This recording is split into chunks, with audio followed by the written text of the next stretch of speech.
Hey everyone. Um, I've been debating about posting an update on my parents, and I get a lot of how's your mom doing? How's your dad doing? What's going on with the uh, attorneys, with the court, with insurance, all of that kind of stuff. And so I just wanted to thank everyone again who gave and prayed and really helped out during these past 7 months. As of right now, uh, my mom is in their new living facility. It's a senior living facility, and we will be clearing out the rest of their stuff in Granger and putting the house up on the market. She will not be able to go back home. So um, there's a lot of things that I want that I couldn't say before because I was told that it would probably take years for this to go to court and for my parents to see any kind of outcome. Uh, and I had started to write some things down, kind of the story from my perspective, because it hit a little closer to home than what I ever had anticipated. And I'm going to go ahead and read what I wrote, and then I never finished, so I'm just going to tell you the story. But um, I wish I could tell you the story wasn't true and that people who you thought you knew had more integrity and compassion than what we have experienced. As you all know, my parents were in a horrible car accident in early March on Highway 79 on their way into Round Rock from Granger. My dad was heading to the Texas Baptist Children's Home where they both retired to pick up some toys for a Mexico mission trip he was going to when the accident happened. What you all didn't know was that the young woman who was responsible for the accident, she was actually the daughter of a very close friend of mine from years ago. We had once attended the same church, uh, witnessed the births, and helped each other during our labor and delivery with our daughters.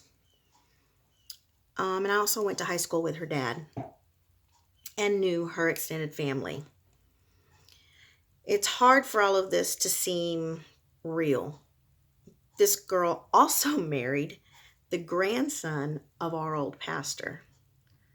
So, a lot of connections there. So, you can imagine the shock I had when uh, it was probably 2 weeks after the accident when I finally asked my sister,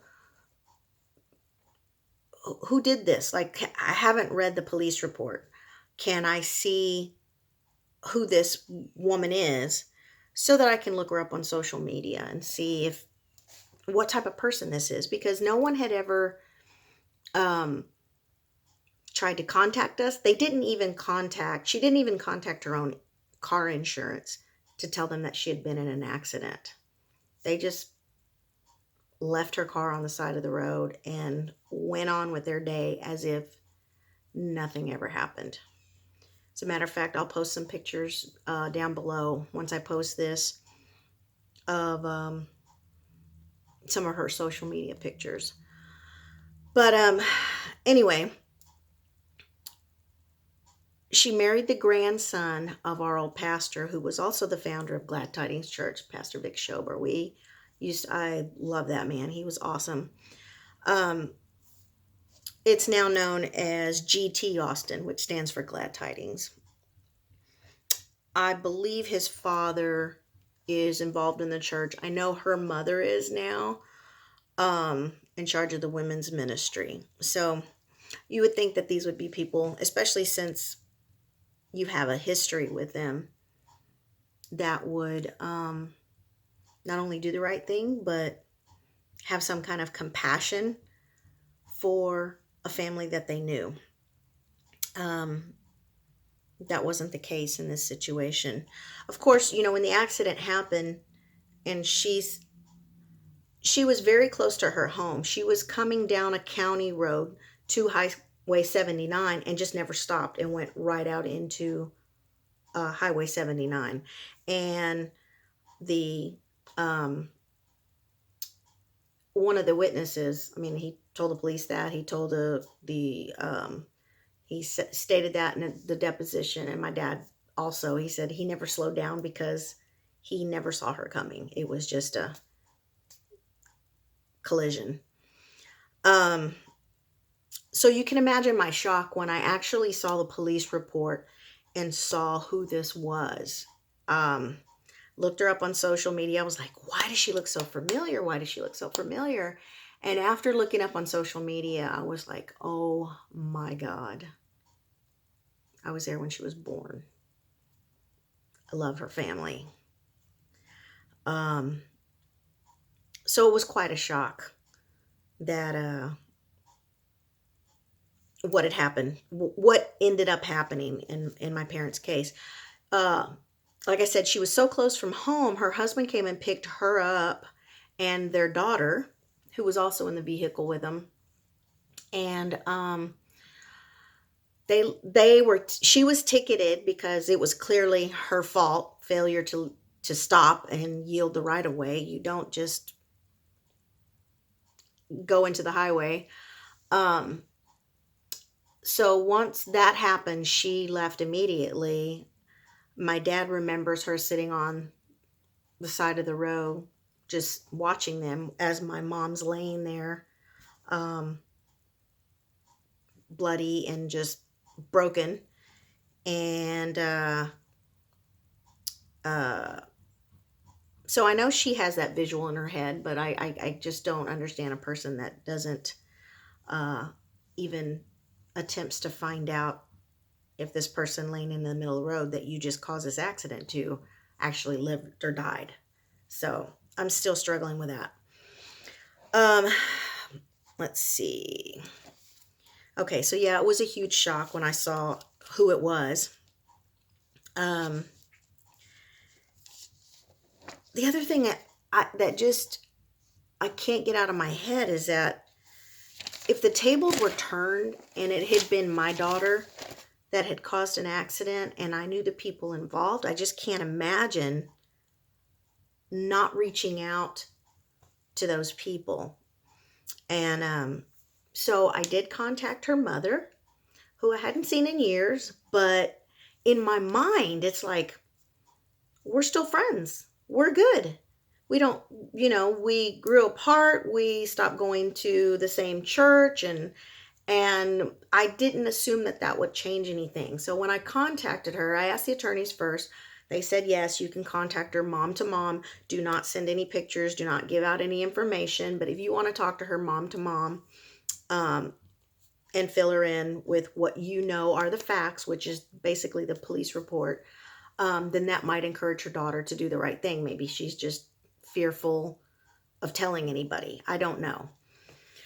When I reached out to her mom, at first she did get right back with me, because in my head I thought, if I ran into her at Walmart tomorrow, we would be hugging and how's the family and how are the kids and how are your parents, and I mean, my parents, they know this woman. And but that didn't happen. She reached out to me and, hey, are you okay? What's going on? I said, well, I need to meet with you. I need to show you a few things, and I need to discuss a situation that has recently happened. And immediate defensiveness. Immediately. Everything the friendliness stopped. I don't know what else was going on in their family. They've got some kind of legal issue going on, and she thought what I had to tell her might have to do with that. And I kept telling her, I have no idea what you're talking about. She kept asking me if I knew Lauren's husband, and I've never met the man. I said, this has to do with her.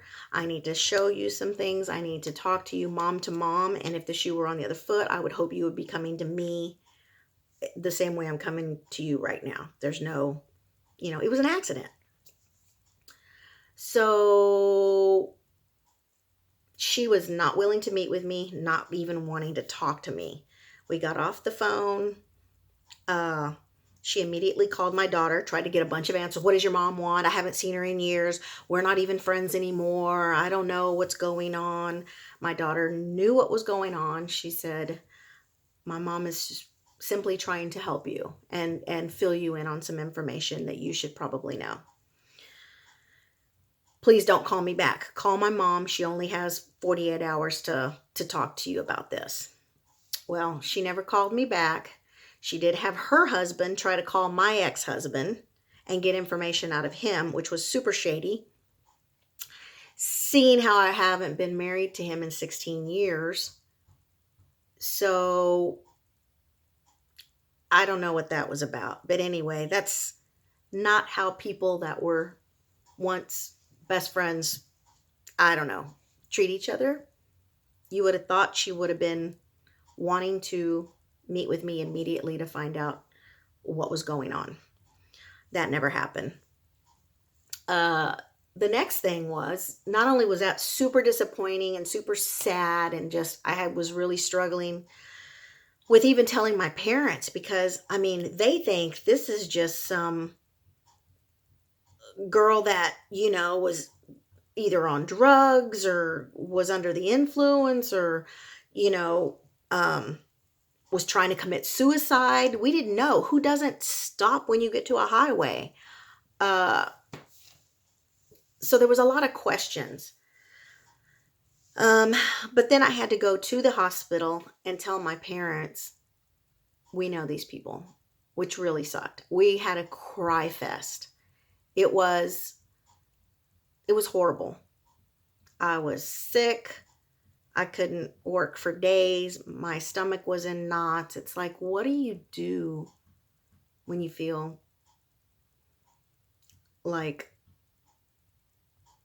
what is so hard about doing the right thing? We had to contact her insurance and tell them, hey, your client almost killed, this was my dad, my wife, and we need to get the ball rolling here because we've got, the medical bills are coming in like crazy. And yes, my parents had retired from the Texas Baptist Children's Home, but, when you're in a car accident and it's not your fault, nobody wants to pay or help or do anything. I mean, yes, she had several surgeries, but the person responsible for the accident is also responsible for the payment. So after her surgeries, it was hell to try to get her moved into another facility, to any kind of therapy. It was horrible. This past 7 months has been hell.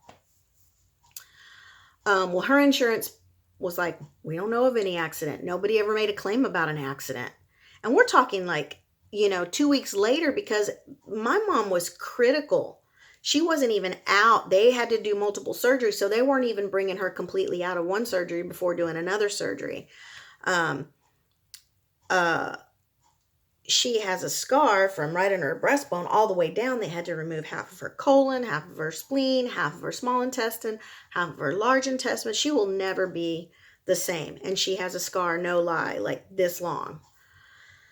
Her foot was crushed. She had to have several surgeries on that. Her eye was crushed here. Her neck was fractured. I've got 3 pages of the list of things that happened to my mom.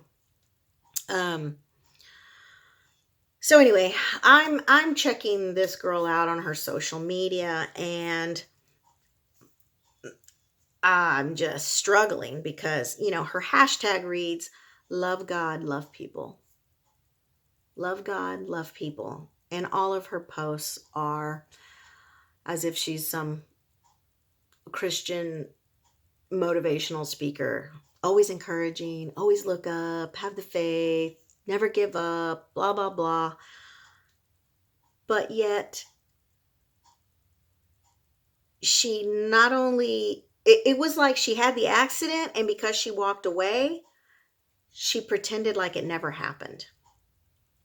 There was one story that I guess she told her dad that some phantom third car came out of nowhere, hit her, and must have hit my parents too, and then disappeared. So that was one story. Another story that was told to my dad from her insurance company was that she was parked and my dad hit her. Um, that can't be true either. So um, clearly no integrity there or honesty. And the thing is like I just keep going back to, it was an accident. Were you on the phone? Were you arguing with your husband on the phone? Did you sneeze and your foot just didn't hit the brake when you got to the highway? What happened? And the right thing to do would just be say, yeah, it was an accident. This is what happened. Let the insurance take care of it. Do what you can. And everybody move on. Apologize to my mom, my parents, who will never be the same. And move on. Maybe have your church, do a fundraiser or something. I don't know. Her mom's in charge of the women's ministry at their church. I just go, how would this have been handled if my parents went to their church now? I mean, I don't know. But to just pretend like it didn't happen and then lie about it, just, I don't know. And that's probably why I'm having to tell this story, is because although my mom's hospital bills are over $1 million at this point. She just got cut off from therapy last week, which broke my heart because when she found that out, she just started bawling, and she loves the physical therapist that she has, but they won't cover it anymore. The expenses are too much. And after her insurance company found out, yes, she was liable, she was responsible for everything, they did have to pay some of my mom's medical bills. But of course, she's 29 years old. Her and my daughter are the same age. They were born real close to each other, and they went to children's church together. We did birthday parties together, all of that. I mean, all my birthing videos have her mom in them. I'm sure I'm in hers, as well. But because they're young people, they had the minimum amount of coverage. So out of my mom's $1 million bills, her Geico paid out $30,000, and my parents will never see a dime. There will be no court case. Lauren went for her deposition 2 weeks ago and would not answer one question. And this is how she answered all the questions that were asked of her. I don't know. I don't know. I don't remember. Well, where were you going? I don't know. So, and she says she's going through a traumatic divorce right now, and that, she's only 29 years old, I guess, and has no assets and no money. And if it comes down to it, she'll just file bankruptcy. So, the attorneys had nowhere else to go. If my parents were wealthy and they wanted to invest in pursuing just her, they could, and they would win in court. But what do you win? She's never going to pay a dime. She doesn't, really have a career, anything. So everything's been dropped. She got off scot-free, and my parents are, having to sell their home that is paid for. Definitely needs some work, but I mean, you don't think you're going to work all your life and retire and then have to be completely uprooted at this stage of life. My dad's neck and back are jacked up. I know that his mental state is, they were both traumatized. My mom cries all the time. Getting in a car and going anywhere is traumatic for her. She does want to get to the point where she can use a walker well and drive herself. I think that would make her feel better. But at this point, she just can't. She's in constant pain. And my dad is, he's a different person too. And he's hurt. And he's the one that has to pick up her wheelchair and put it in and out of the car. And it's a strain.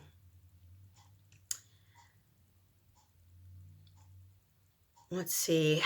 I'm trying to think if there's anything else that I wanted to say. I will be posting. Somebody's calling me. I will be posting a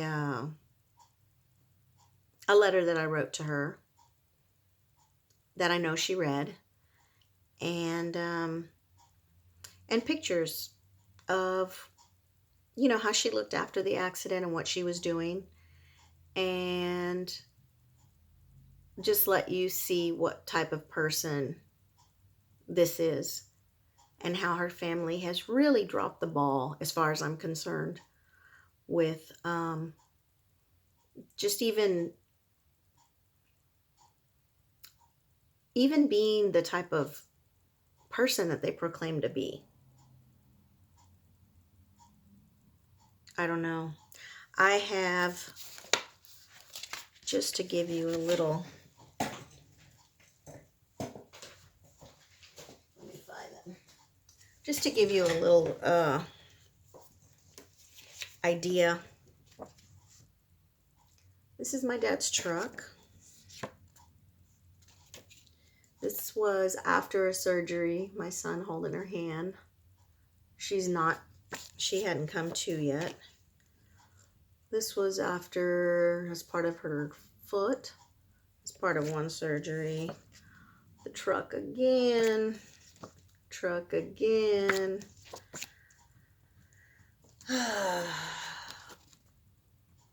This is my dad holding her hand. She still wasn't out. She was still completely out. This is after a surgery. My mom hasn't even seen these pictures because she would be mortified. Here is her back of her foot again.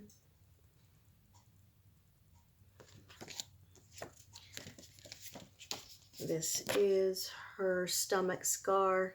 Oh, and that was the other thing.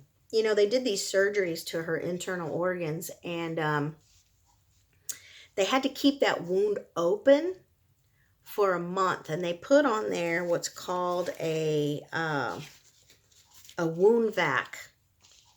So every other day they would pack the wound with this, it was like foam, and then they put this plastic over it.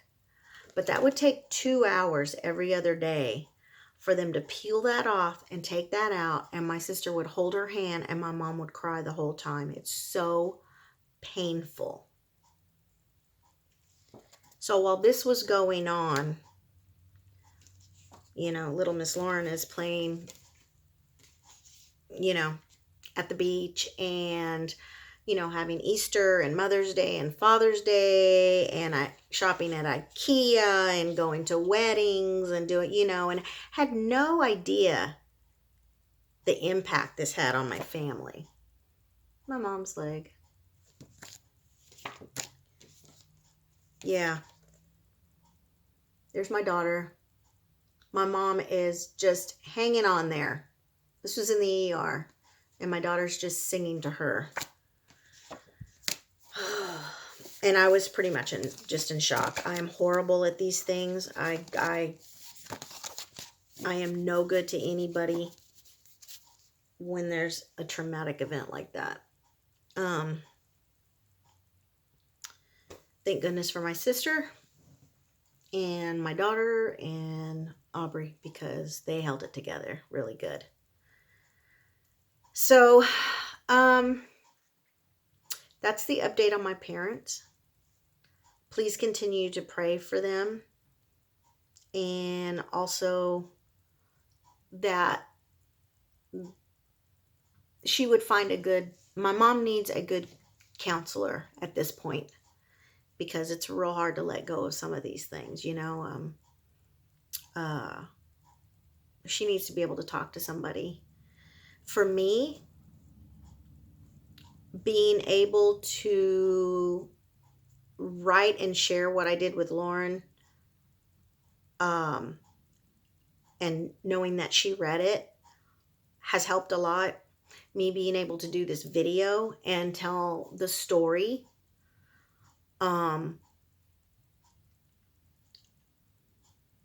feels good to finally say what I've been holding back a lot of really just what the facts are. And, you know, you just think, good people, they're going to have a good outcome. And what is God going to do in this situation? And not that that is not going to happen, but it's just a shame that it couldn't have been done different. And that, you know, there was people praying not only for my mom, but also for Lauren, that she would do the right thing by my mom. And that just never happened. So, sometimes our reward, I guess, is just not here on earth. Things aren't fair. Just because you know somebody doesn't mean they're not gonna, pretty much shit on you in the end. You know, when it comes down to them looking like, we both came out of a large church, and there was a lot of, you know, things going on behind the scenes that aren't very godly or weren't very godly. And that goes on in a lot of churches. And it's a huge turnoff to people. And I get it now. And I know that her being in the church that she's in now, and the father-in-law being the son of the founder, and the mom being in the women's ministry, that you're supposed to conduct yourself in a way that you look pretty spotless. But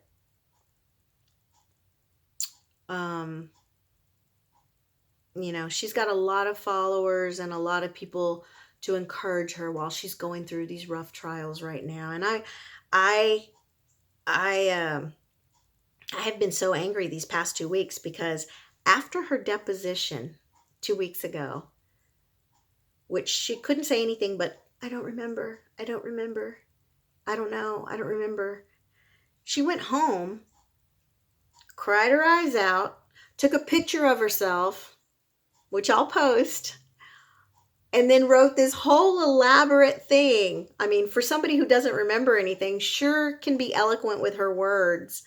After walking out of there scot-free, knowing she's never going to have to pay a dime, I'm sure feeling elated, thinking this is all over. And it is. She got away. But what she wrote made me and my sister and my family just so, it was just gross. It made us just feel like she had just, you know, given us all the big fuck you guys kind of thing, you know. So I'll let you read it and see what you know, how you interpret what she wrote. But anyway, just know it was the exact same day that she because she wasn't cooperating with any of the attorneys or anything. So they had to make her go in and do a deposition, and so that's pretty much it. We will continue to just, I don't know. Oh, the other thing you can pray about is that my parents' house will sell quickly. We had to meet with an elder law attorney to figure out how to go about those things if we need to do a trust, because we weren't too sure on that. But um, they need to sell their house, and even if they do that, it'll be enough to take care of their rent here for 6 years. And the part of me just goes, well, my mom didn't die in this accident. What next, God? Like, what? I don't know. Anyway, this is what's going on with my parents. This is what's happened. Yes,